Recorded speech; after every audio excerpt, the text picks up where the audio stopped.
নমস্কার, কেমন আছেন সবাই? আজকের আবার একটি ভ্লগে আপনাদের সকলকে স্বাগত জানাই।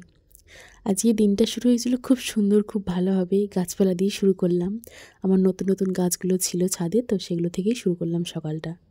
অঘ্রাণ মাসের 10 তারিখ, আজকে হচ্ছে আমার বিবাহবার্ষিক। অ্যানিভার্সারি আজকে আমাদের 1 বছর হয়ে গেল বিয়ে হয়েছে। ঠিক আজকের দিনেই আমি বিয়েতে বসেছিলাম আমার বরের সাথে। যাই হোক, দিনটা খুব ভালো লাগলো। সকাল থেকে অনেক প্ল্যানিং, অনেক কিছুই করে রেখেছি। হ্যাঁ, হয়তো সেটা সবার সামনে না, মানে আমার শাশুড়ির সামনে তো অন্তত একদমই নয়।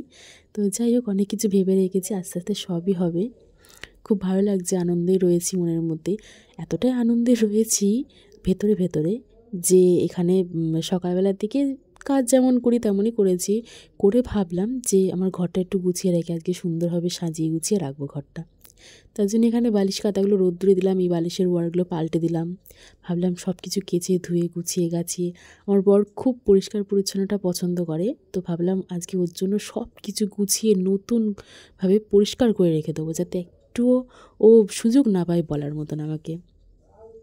নতুন ব্ল্যাঙ্কেট বার করলাম ওয়ার পরানো। এটা হচ্ছে নতুন ব্ল্যাঙ্কেট, গত বছর এই ব্ল্যাঙ্কেটটাই ব্যবহার করেছিলাম শীতেতে, তো এবছরও এই ব্ল্যাঙ্কেটটা বার করলাম। এটা খুব মোটা আর খুব ভারী। এই ব্ল্যাঙ্কেটটা আমার বান্ধবীরা দিয়েছিল আমার বিয়ের সময়, তো সেটা আমি নিয়ে এসেছিলাম এখানে, রেখে আসিনি একদমই, কারণ আমার বন্ধু বান্ধবীরা যেহেতু দিয়েছে তো তার জন্য। আর এই ব্ল্যাঙ্কেটটাতে খুব মোটা, খুব ভারী, খুব গরমও হয়। আর যেহেতু আমার বরের অতিরিক্ত ঠান্ডা লাগে এই সিজনে, তো যেহেতু রাত্রে করে ডিউটি চলে যায়, তো ভাবলাম বড় ব্ল্যাঙ্কেটটাই বার করি। যাই হোক, সব রৌদ্রে দিচ্ছি, গোছাচ্ছি। সকালবেলা অনেক বালিশ কাঁথা কম্বলের ওয়ার কেচে দিয়েছি, জামা কাপড় কেচে দিয়েছি, যাতে এক বিন্দু না মনে হয় যে নোংরা চোংরা আছে।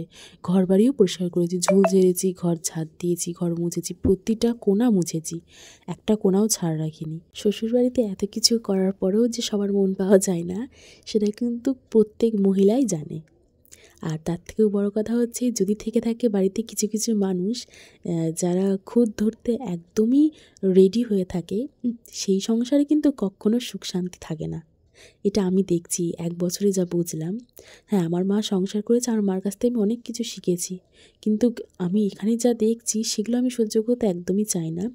তো যাই হোক, কিছু কিছু মানুষ থাকে যার জন্য সংসার ছেড়ে বউদেরকে তার বাপের বাড়িতে গিয়ে উঠতে হয়। আমি ভগবানের কাছে একটা কথাই বলবো, যাতে এই সব মানুষগুলো শুধরে যায়, যাতে সংসার ছেড়ে তার সেই বউগুলোকে তার বাপের বাড়ি গিয়ে উঠতে না হয়। আর পুরুষ মানুষদের উদ্দেশ্যে আমি একটা কথাই বলবো, যে নিজের মাকে সাপোর্ট করার জন্য বা নিজের বাবাকে সাপোর্ট করার জন্য তোমার দরকার পড়বে না। তাদের দুজনকে সাপোর্ট করার জন্য তারা দুজন রয়েছে, তাদের দুজনকে দেখার জন্য তারা দুজনে রয়েছে এখনও।